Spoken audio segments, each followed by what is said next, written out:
Hey everyone, welcome to the weekly wrap up, a teeny tiny little show where I share my personal choice of top 5 educational tweets from the past week. Why? Because Twitter is a goldmine of tips, hacks, and info. If you don't have a personal learning network, please allow me to be that for you because social media isn't for everybody. And frankly, you're just super busy. So here I am, happily doing the work for you. Let's get to it with this week's top 5 tweets. As I mentioned a couple of weeks back, I'm hearing more and more that teachers and students aren't okay, and that we need more trauma-informed emotional supports to focus on emotional and mental health as we try to emerge from pandemic disruptions.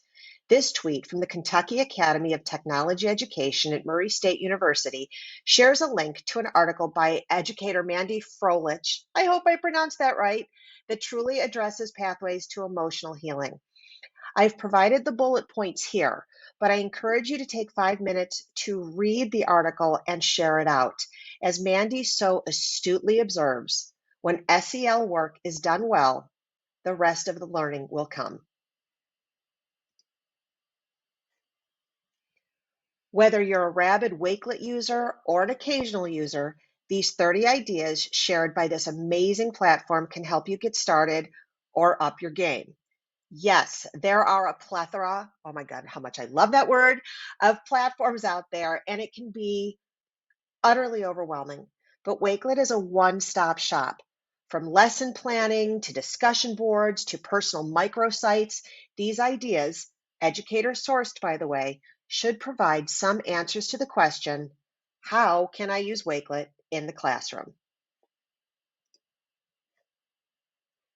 Have you ever shared a YouTube video in class, but kiddos were more focused on the ads and recommended videos and less on the presented content?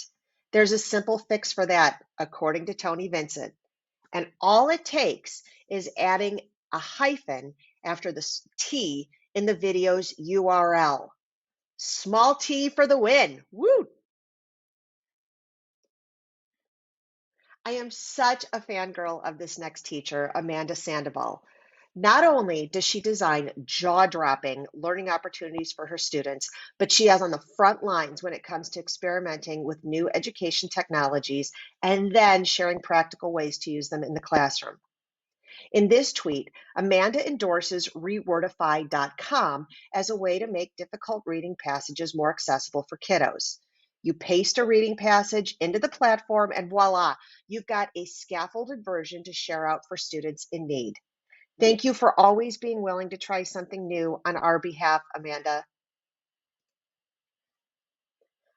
I first learned about this next account, New EdTech Classroom, from their So Very Helpful That I Can't Live Without It YouTube channel. Sam and Tom feel your pain, teachers, and they are an educator's lifeline to EdTech tips, and easy to follow tutorials. While this Chrome tip they share might not seem like a big deal, it's a quick time saver for ensuring that all your fave websites are ready for you every morning before you start class. Click the tweet in the show notes to watch this 50-second video that is a game changer. And that's it, the top 5 finds on Twitter from the last week. I hope you find them useful for your very busy teacher life. Links from today's show are below. Feel free to share this video with your colleagues or use them in teacher-based teams and faculty meetings. And of course, if you need anything, please don't hesitate to reach out with questions, suggestions, or if you need some coaching. I'm Stephanie DeMichael, learning designer and instructional coach with the Educational Service Center of Northeast Ohio. Thanks for watching and see you next week.